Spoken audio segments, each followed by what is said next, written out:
हरिवरासनं स्वामी विश्वमोहनं हरिदधीश्वरम् आराध्य पादुकम् हरिविमर्दनं स्वामी नित्यनर्तनं हरिहरात्मजं स्वामी देवमाश्रये।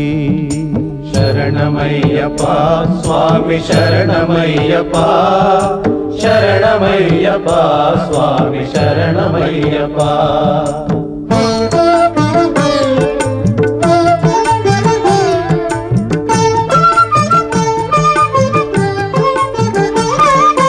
शरणकीर्तनं स्वामी शक्तमानसं भरणलोलुपं स्वामी नर्तनालसम् अरुणभासुरं स्वामी भूतनायकं हरिहरात्मजं स्वामी देवमाश्रये।